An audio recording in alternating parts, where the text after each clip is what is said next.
This is a review for exponents and square roots, so just kind of doing some simple expanding and simplifying of exponents and square roots.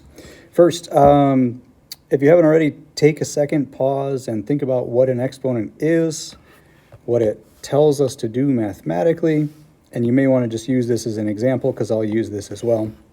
And then same with the square root. What is a square root? What does it mean? And what does this word radical mean in terms of mathematics? You might use this as an example for that one. So number one, what is an exponent? So an exponent is, well, it is this little number up here, the raised up number. So if we have this, like for example, if we have 3 to the second power, the exponent is that top number. That's not really pointed very well. The 2, this is our exponent. And the 3 is called our base. So what this does is it's repeated multiplication. And so an exponent tells us how many times to multiply the base by itself. How many times to multiply the base by itself.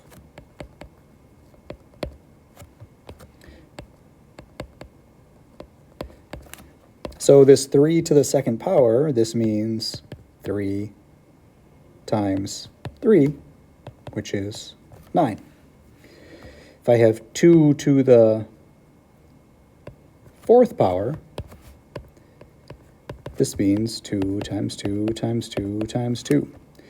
And sometimes students make mistakes here in the way that they do this multiplication. So I would just kind of go one by one. So 2 times 2 is 4, times another 2 is 8, times another 2 is 16.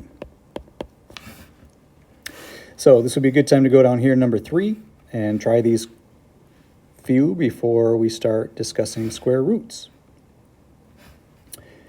So this part A, as we discussed, this is just 3 times 3 times 3, which is 27. When we add in the variables in part B, so this is going to be 2x, which, remember, means 2 times x, times another 2 times another x. Another thing we need to remember when we're doing this is with multiplication, the order doesn't matter. So think about something kind of basic, like if you were doing 3 times 4, that's 12, and that's always the same as if we do 4 times 3. When we do multiplication, it doesn't matter which order we put the numbers in. So that tells me that I can rearrange this in a way that might make a little bit more sense.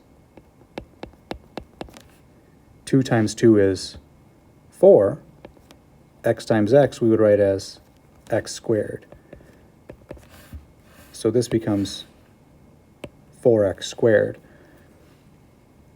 You might see exponent rules that will tell you that this 2 kind of gets applied to both of these terms, as long as everything's multiplied, and that's another way to think about it as well. So if that one threw you off in the first time, you might want to pause and just try C and D, and then come back. So this is 3x times 3x times 3x. Again, if we were to rearrange all this, we would end up with 27x to the third.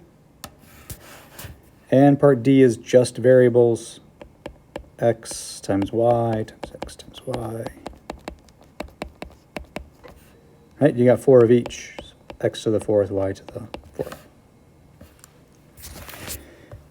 Going back up to number 2, what is a square root? What does that mean? How about a radical? So the radical is the symbol, right? The symbol, we oftentimes just call it the square root symbol. This is what we call a radical. And if you punch this in your calculator, if you punch the square root of 25 into your calculator, it's going to tell you that this is 5. And when I think about square root, I always think of it more like a question. When I see the square root of 25, I always think of it like this. Not how. what number times itself is 25? Or equals 25 would probably be a better way to say that.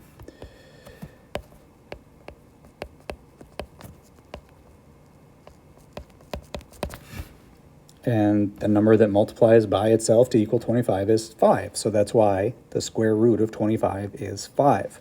So squaring and square rooting are opposite operations. They undo each other.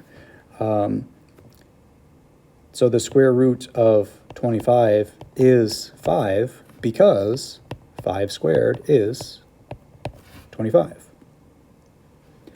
We're going to see moving ahead, if we're thinking about variables as well, if I had any regular number squared and I take the square root of that, I'm going to just get that original number that we started with.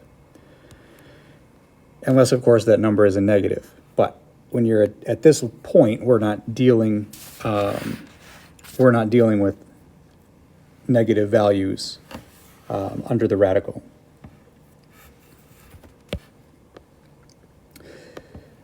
So let's, moving on to number 4, we're going to think about simplifying radical expressions. The stuff that we've done up to this point was just kind of preparing us for this, trying to remember what these things are. And here we're going to actually go on and use them. When possible, we want to simplify radical expressions. This means leaving as little as possible under the radical.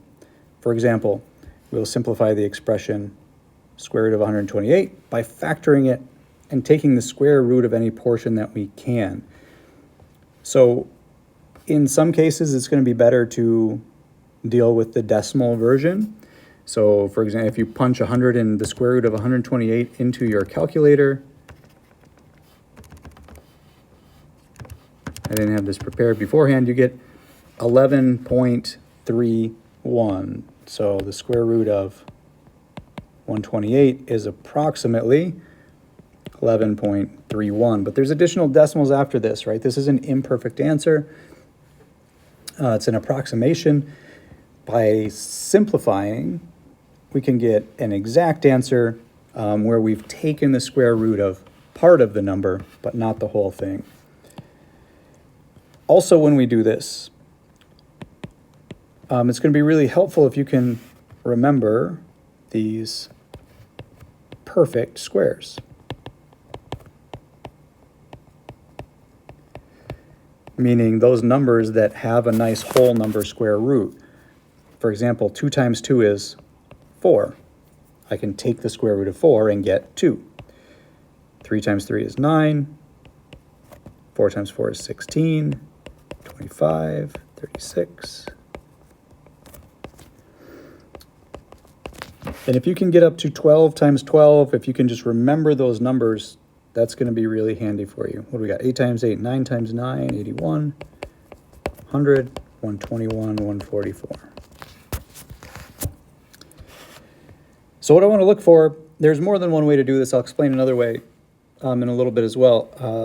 What I'm looking for in this case is the largest one of these numbers that I can divide 128 by. Okay, so the biggest one of these that I can divide 128 by, and this just can take some trial and error. Just start dividing. So 128 divided by 4. That's 32. That does give us a nice whole number, but we can go further. And the biggest one that we're going to find that works is going to be, I believe, 64. Yeah, 64. Because that's 64 times 2. So I'm going to break this up. One of our rules of algebra lets me break 128, the square root of 128, into the square root of 64 times the square root of 2. And by doing that, I can do part of the square root. So in other words, I can take the square root of 64 and get a nice whole number. That's 8. Square root of 2 would give me a decimal, but I can't break that down anymore, so that's just going to stay the square root of 2. So depending on what calculator you have, you may have run into this before where you punch in a square root and it just gives you another square root back that probably looks something like this. What it was doing is it was just simplifying the square root. The other way to do this, and different students find different ways easier, is to completely factor that 128. So meaning this, 128. And I just start with 2. So I can divide that by 2. And 128 divided by 2 is 64. The 2 can't be divided any further. That's a prime number. I usually circle that to know that that's one of my prime factors. 64, I can again divide by 2. That's 2 times 32. This side of the tree is done. 32 is 2 times 16. 16 is 2 times 8. 8 is 2 times 4, and 4 is 2 times 2. It's not always going to work out that it's going to be all 2s or, it's going to be all prime numbers. So we can think of 128 as, how many 2s do I have here? 1, 2, 3, 4, 5, 6, 7. 7 2s.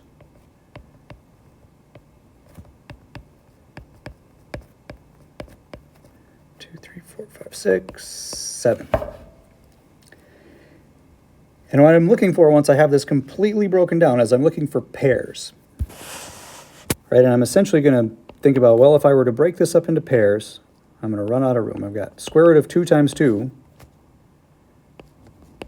another 2 times 2, another 2 times 2, and then 1, 2 left over. Anytime I've got a pair, 2 times 2 is 4, and the square root of 4 is just 2.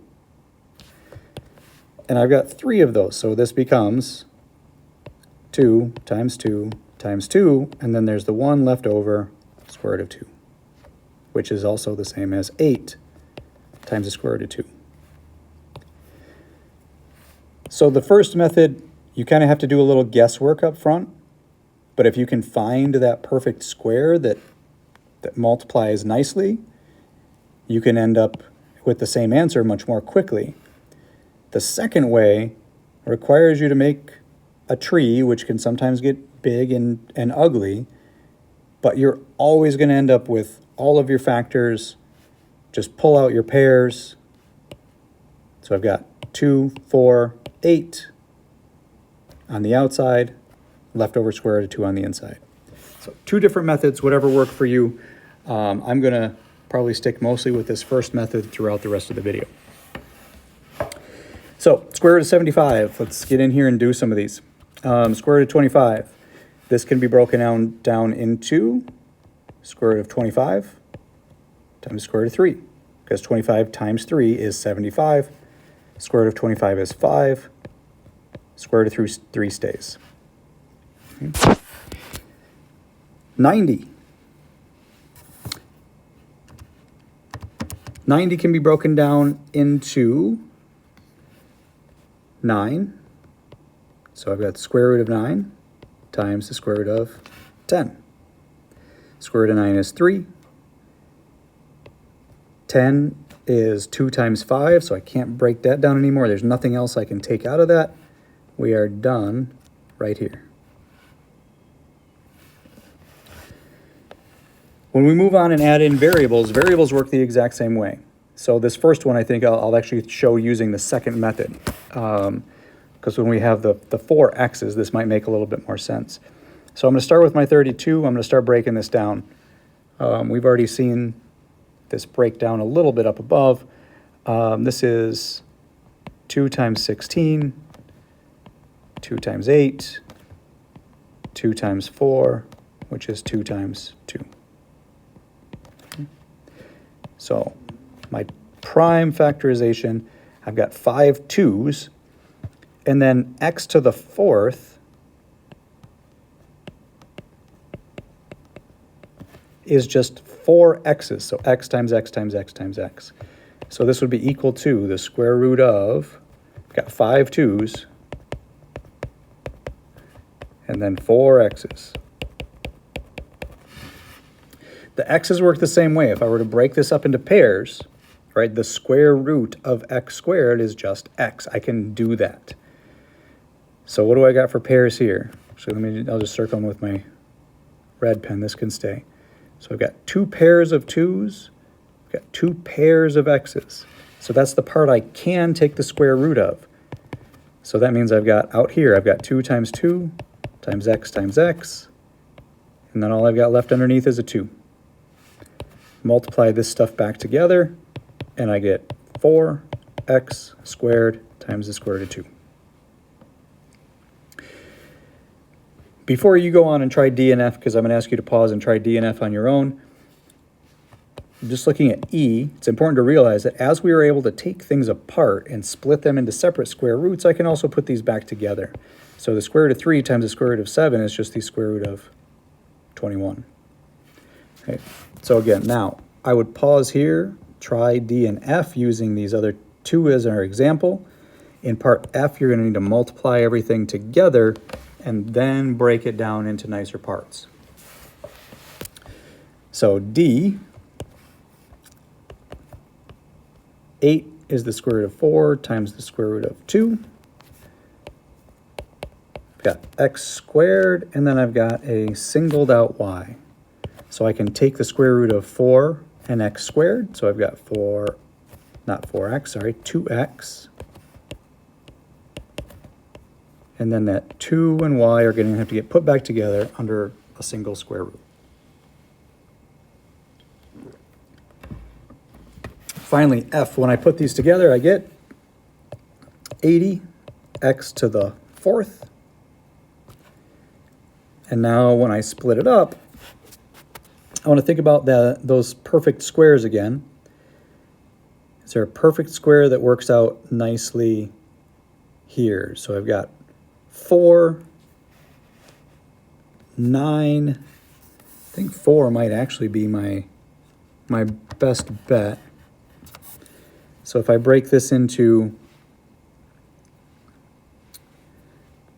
actually no, I can go bigger. 80 I can divide by 16. So if I divide by 16, I get 5. So this is the square root of 16 times the square root of 5.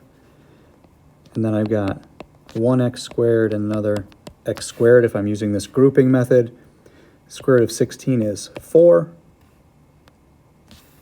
So I've done this square root.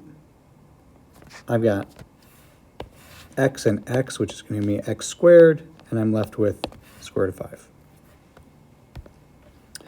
So that is it for this section. The next section is dealing with radicals in the denominator, and I'm going to make another video for that because this has gotten a little bit long.